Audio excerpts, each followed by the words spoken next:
Hi everyone, welcome back to Mohivate. I'm Dr. Mohi Saraugi, a GP by profession, but here I'm swapping prescriptions for perspective. Today's topic is one I've been asked for more than almost any other by friends and quite a few of my patients, and I understand why. It's summer, the evenings are long, we are finally outside, and so, unfortunately, is everything that wants to bite us. So let me start with a slightly unsettling fact about one of summer's least favorite guests, the horsefly. When a mosquito bites you, it's really rather delicate about it. A fine little needle slipped in almost politely. A horsefly has no such manners. While you think it pierces the skin, it actually cuts it with a pair of tiny blade-like mouth parts and then drinks from the wound it has made, which is why a horsefly bite feels less like a pinprick and more like a bee sting with a grudge. And it's why these bites, more than most, have a habit of turning nasty. There's one thing I really want you to hold on to today because it's the key to this whole episode. The biting insect is almost never the real problem here. Once it bites, it's the opening it leaves behind, that tiny breach in the skin, and very often what we then do to it with our own fingernails at 2 in the morning.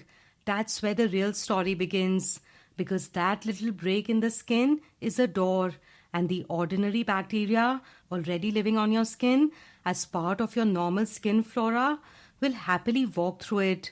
Most of the time, nothing happens, but sometimes these bacteria get in deeper, and that's when a harmless summer bite becomes something with a name, cellulitis. And for some people, this is the part that's most interesting and the part we'll spend real time on. Once they've had cellulitis, they can get it again and again, often in exactly the same spot, as if that part of the body has somehow become vulnerable, marked. And there's a genuinely surprising reason why. One that has to do with a hidden drainage system in the body. So that's where we are going today. What actually happens when an insect bite gets infected? Why some people get caught in a cycle of it? How to tell the ordinary from the serious, including the one red flag I never want you to ignore. And most importantly, what you can actually do about it. So let's begin. Let's start with the bite itself. Take the mosquito.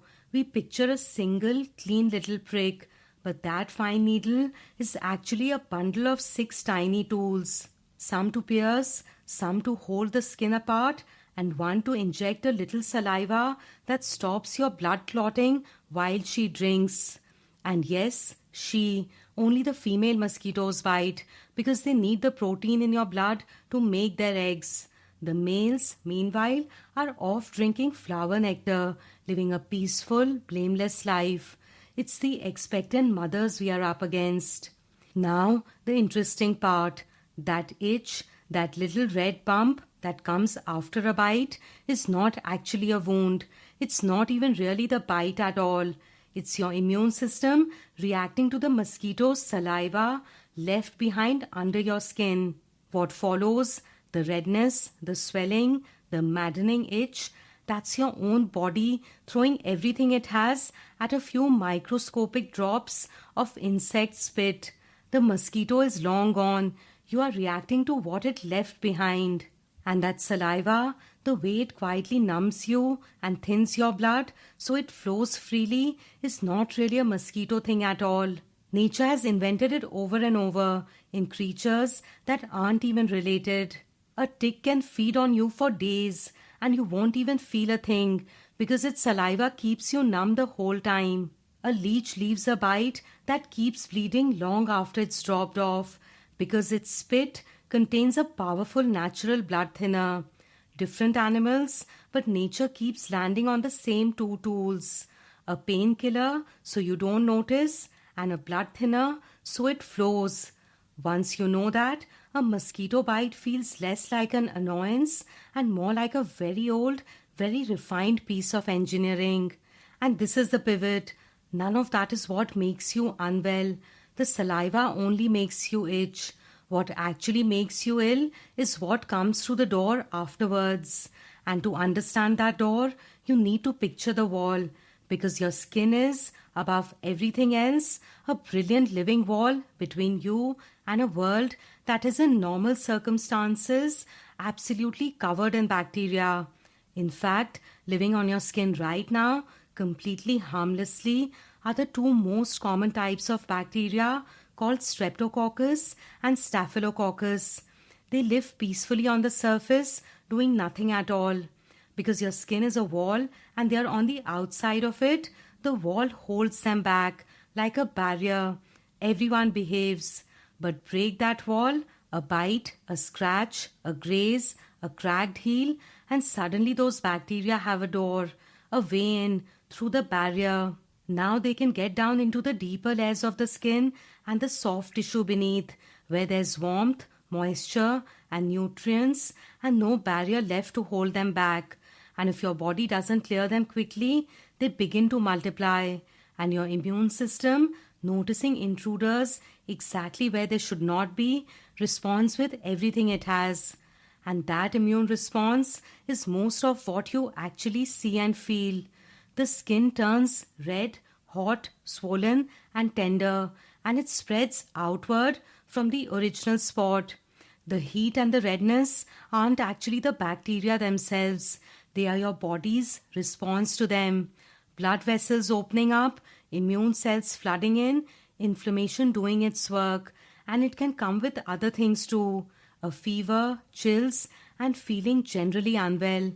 This is what we call cellulitis, a bacterial infection of the deeper skin. On the surface, it can look like a simple graze, but the real trouble is deeper down in the living tissues underneath. And it's far more common than people realize. It's one of the more frequent reasons people end up needing antibiotics and sometimes a hospital stay. Now, cellulitis can appear anywhere, but its favorite place, by far, is the lower leg. Hold that thought, because it's not a coincidence. It's the first clue to the mystery at the center of this episode. Before we go further, I want to take you back for a moment, because people have been watching this happen for a very long time. For centuries, there was a condition that terrified people. The skin would suddenly turn a deep, angry, burning red. It would feel hot to the touch, and it would spread, creeping outward across the skin like something alive. They called it Saint Anthony's fire, the fire for the heat and the color. Saint Anthony, because people prayed to him for relief, and it was said that those who prayed and recovered had been saved by him, and those who didn't weren't. There were even religious orders in medieval Europe with hundreds of hospitals devoted to caring for people burning with this fire. And here's the fascinating part. Saint Anthony's fire wasn't just one disease. It was the name given to at least 3 completely different conditions: a fungal poisoning from moldy grain, a viral illness we now call shingles, and the one in the same family as our subject today, the sharply bordered cousin of cellulitis that medicine calls erysipelas. The difference, if you're curious, is mostly depth. Erysipelas sits higher in the skin with a sharp, raised edge you could almost trace with a finger. Cellulitis runs deeper, and its edges blur away into the surrounding skin, but they are close cousins, and for today, we can treat them as one story. 3 utterly different causes, a fungus, a virus, and a bacterium, all bearing the same name because to the eye, they all look like skin catching fire. Medicine simply hadn't yet learned to tell them apart. I love this because it's a reminder of how young our understanding really is. For most of human history, we could see the fire, but we had no idea what was feeding it. And yet, even then, people noticed something oddly specific. They wrote that this fire drew in the neighboring parts. What they meant was that the redness didn't just sit in one spot. It traveled, spreading along the fine lines and tracks across the skin as if it were following hidden roads. They couldn't have known what they were describing, but they were pointing, without knowing it, straight at the real main character of this episode, the hidden system that explains why this infection, for some people, keeps coming back again and again. So let me introduce you to your lymphatic system. You already know about your blood circulation. The heart pumps blood out through your arteries and back through your veins. It's a loop, but running quietly alongside that loop is a second network. And to understand why it exists, you need one simple fact. When blood travels through your tissues, delivering oxygen and nutrients, it doesn't hold on to all its fluid. A little of that watery fluid constantly leaks out into the tiny spaces between your cells. This is completely normal, but that leaked fluid can't just sit there and pool or you would slowly swell up. It has to be collected and carried back to the bloodstream. And that collecting and draining job is exactly what the lymphatic system does. It's a network of very fine vessels running throughout your body, gathering up all that leftover fluid, filtering it, and carrying it back to your blood. So think of it very simply as your body's drainage system. It's plumbing, and like all plumbing, nobody thinks about it for a single second until it stops working. It has no dramatic pump like the heart. It gets no attention, no glory.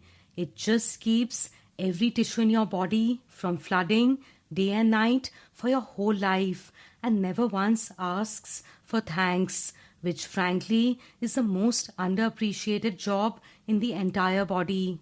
Now here's the part that matters most today. This drainage system, apart from being a plumber, is also a key part of your immune system. Those fine vessels carry the fluid to little checkpoints along the way called lymph nodes. You know them already. They are the glands that most commonly swell up in your neck when you're ill.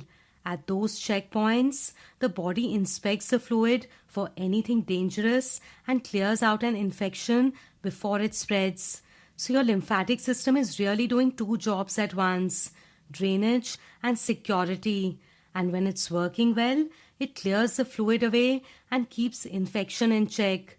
But when the drainage is poor, that fluid pools, sitting warm and still, and stagnant fluid turns out to be exactly the kind of pond where bacteria love to breed. And this is exactly what happens in cellulitis. The lymphatic system gets caught in the middle of it. The infection and the inflammation reach the drainage system underneath. And that is the real question at the heart of today.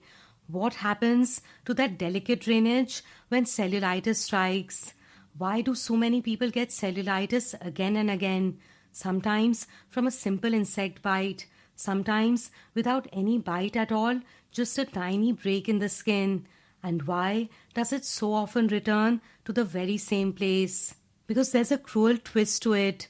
When you get cellulitis, the damage doesn't stay in the skin. It reaches the delicate lymphatic channels running underneath and it scars them. Think of severe cellulitis as a kind of firestorm moving through the tissue. The bacteria are eventually cleared by your immune system or by antibiotics, but the fine plumbing they burn through can be left scarred and damaged, and scarred plumbing drains less well. So now you have an area of the body that drains a little less well than it used to. Fluid lingers there. The limbs stay slightly more swollen, a little heavier. Doctors call that buildup of undrained fluid lymphedema, and that lingering fluid is rich in protein, which is exactly what bacteria feed on. Can you see the trap closing? The first infection scars the drainage. The damaged drainage leaves fluid pooling. That stagnant fluid makes the next infection more likely, which scars the drainage a little more, which invites the next one, and so on. This is what we call a vicious cycle, and here the phrase is almost literal. Round and round, each episode making the next one easier and often worse. And this is also why cellulitis so loves the lower leg.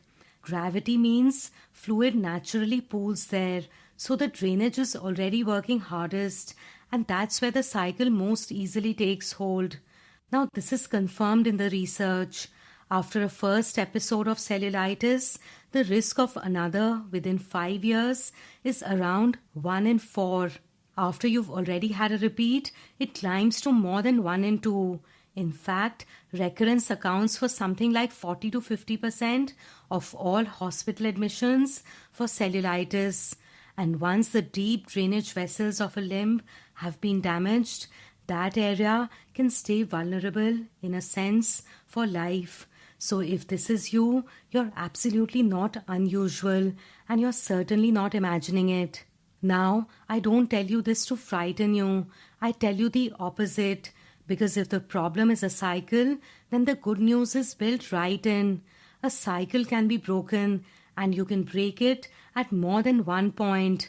But before we get to the how, there are 2 things I need you to be able to recognize, because getting these right is half the battle. So what I want to tell you is this: a lot of what looks like cellulitis isn't, and getting this wrong leads to a great deal of unnecessary antibiotics.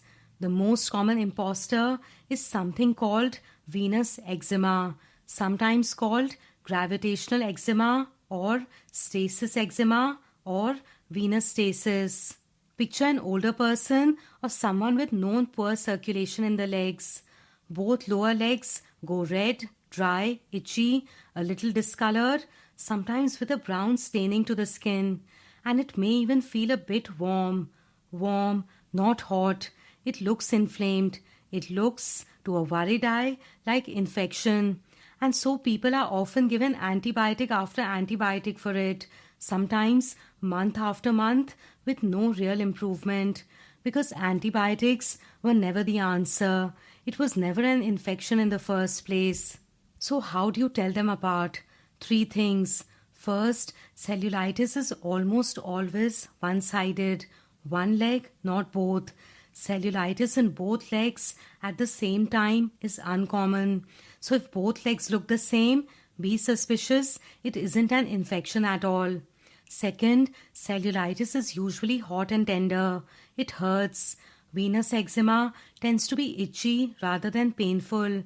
That's one of the clearest dividing lines. Pain points towards infection. Itch points away from it.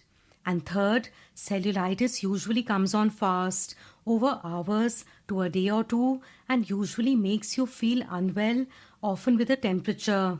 Venous eczema has usually been grumbling along for weeks or months, and in yourself, you feel perfectly fine. Now, I want to be careful here. I'm not saying this so you can diagnose yourself. Please don't. I'm saying it because if you've been told you have recurrent cellulitis in both legs and the antibiotics never seem to work, it is absolutely worth gently asking your doctor the question. They may well have considered it already, but sometimes the question itself helps. Could this be a skin or circulation problem rather than an infection? Because sometimes the kindest, most useful thing medicine can do is realize it's been treating the wrong thing. Now, I need to change tone for a moment because there's one thing here I never want you to ignore. The vast majority of cellulitis is straightforward. It's treated with a course of antibiotics, it settles, and that's that. But very rarely, an infection of this same kind can be something far more serious and fast-moving. An aggressive infection, deeper in the tissues, that is a genuine medical emergency. Its proper name is necrotizing fasciitis, and you may have heard it in the papers under a scarier name, the flesh-eating infection. Thankfully, necrotizing fasciitis is extremely rare. We are talking a handful of cases per 100,000 people.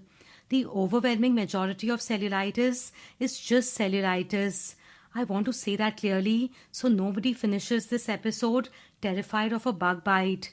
But because it's serious and because it's so treatable when it's caught early, it's worth knowing the one red flag that tells them apart.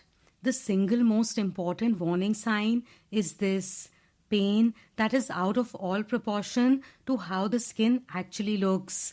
In ordinary cellulitis, the pain roughly matches the appearance: red, sore, tender, and it makes sense.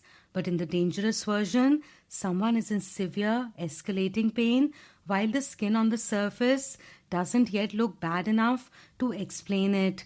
Add to that a redness that is spreading fast, visibly advancing over hours, not days, and a person who feels rapidly and severely unwell. That combination is not a see how it goes overnight situation. That is a go to hospital now, today, this hour. Pain out of all proportion to how the skin looks, spreading fast, feeling very unwell. If that's ever you or someone you love, don't wait. Trust it. Now, if the whole story starts with a breach in the wall, it's worth asking where those breaches actually come from. And here's where I get to deliver the single most undignified fact on this whole topic. We've talked about the horsefly, the dramatic bite, but the truth is, bacteria don't care how glamorous the entry point is. And one of the most common doorways for cellulitis of the leg isn't a dramatic bite at all. It's athlete's foot, that mild, itchy, flaky fungal infection in the soft skin between your toes. Yes, that's often the real culprit. That little crack of split skin between the toes is a perfect, quiet doorway, and the ordinary skin bacteria will happily use it to get in and travel up the leg, so you can have a red, hot, swollen, genuinely serious infection climbing up your shin, and the origin of the whole drama is a bit of unglamorous fungus down between your toes that you'd barely even noticed. There is no dignity in medicine. None. Your dramatic leg infection may have been an inside job, staged from your own toe. I'm being light about it, but this is a genuinely important point that people miss constantly. If you get recurrent leg cellulitis, checking for and properly dealing with athlete's foot is one of the simplest and most effective things you can do. You're shutting the door the bacteria keep walking through. And the same goes for any small breach in the skin. Cracked dry skin, eczema, a cut, a graze, an insect bite. Keep the skin on your feet and legs clean and moisturized so it doesn't crack, because every one of those little openings is a door, and closing them is how you starve the cycle. And finally for today, you can breathe out. The scary part is over. And now we get to the genuinely useful part. What you can actually do about all of this, because the good news is that a great deal of it is very much in your hands. First, stop a bite becoming an infection. Don't scratch. I know, it's the hardest advice in the world at 2 in the morning. But remember what we said. It isn't the bite that lets bacteria in. It's the broken skin. If you must do something, an antihistamine tablet, an anti-itch cream, a dab of calamine or a cold pack all calm the urge far more safely than scratching does. And keep your fingernails short, because the bacteria that cause cellulitis often live under the nails, and scratching is how you deliver them straight into the wound. Wash a fresh bite with soap and water, and if the skin is broken, a dab of antiseptic and a plaster to cover it does more good than people think. And to avoid bites in the first place, cover up in the evenings when the biters are out, and use a good repellent. The ones containing DEET are the best studied, and they are safe for children too at the right strength. Second, catch it early. This is where knowing the signs pays off. That spreading redness, warmth, swelling and tenderness, usually on one leg, sometimes with a temperature of feeling unwell. If that starts, don't tough it out. See a doctor, and reasonably promptly, because early cellulitis treated with antibiotics usually settles well, while cellulitis left for days is what lands people in hospital. And here's a tip that genuinely helps. Take a photo or lightly mark the edge of the redness with a pen. If it's marched past that line by the next morning, you'll know, and so will whoever's looking after you. Doctors use exactly this trick on the wards. There's no reason you can't use it at home. Third, look after the drainage, the plumbing. If you already have some swelling in a limb from previous episodes, managing that swelling directly lowers your risk of the next infection because you're draining away the very fluid the bacteria feed on. That can mean elevating the leg when you can, staying active so the muscles help pump the fluid along, and in some cases, proper compression stockings or specialist lymphedema care. If a limb of yours stays swollen after cellulitis, that is genuinely worth raising with your doctor. It isn't cosmetic, it's part of breaking the cycle. And a quick word on lymphatic massage because it's having a real moment of popularity right now. A gentle, specialized massage that encourages fluid along the drainage channels can help manage chronic swelling as part of a proper package with compression and skin care. But two honest caveats. The evidence for the massage on its own is modest, and much of the real work in that package is done by compression, not the massage. And importantly, you must never do lymphatic massage on a limb that is actively infected. During an attack of cellulitis, massage is off the table. It's a tool for the times between episodes, never during the fire itself, and best done through a properly trained therapist. And fourth, for genuinely repeated episodes, there's a medical option worth knowing about. For some people who keep getting cellulitis despite doing everything right, doctors can prescribe a low daily preventative dose of antibiotic to hold the infection at bay. A UK trial called PATCH looked at exactly this and found that a low daily dose of penicillin or an alternative, if you are allergic, reduced the risk of recurrence by nearly half. One honest note, the protection is strongest while you're taking it and tends to fade once you stop, so it's not a permanent cure, but a way to buy some calm while the other measures do their work. It isn't for everyone, and honestly, it's not something we reach for often. It's very much a last resort, but for someone truly trapped in a relentless cycle, it can be genuinely life-changing. So, if that's you, please don't just suffer through bout after bout, assuming nothing can be done. Something can. Ask. So here we are. That's the whole arc. A bite, a scratch, a crack between the toes, a breach in the wall, bacteria walking through a door, and a quiet drainage system that can get caught in the crossfire and remembers it. And that word, remember, is the one I keep coming back to.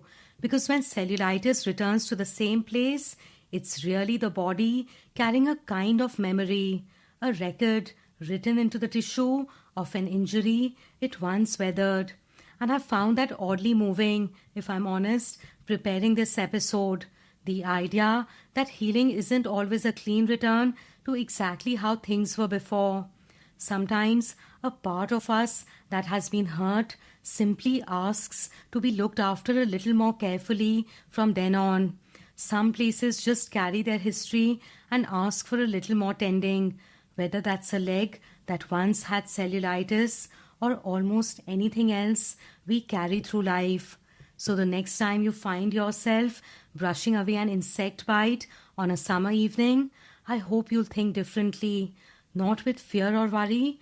Most bites are nothing, but with a little respect for your skin, for the extraordinary drainage system that spends a lifetime looking after it, and for the remarkable ways the body protects us, repairs us, and sometimes remembers us.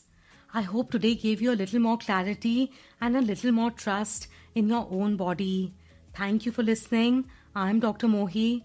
Until next time, remember this. Some parts of us carry a little more history than others. Meeting those places with knowledge, kindness, and a little less fear is one more step towards coming home to yourself.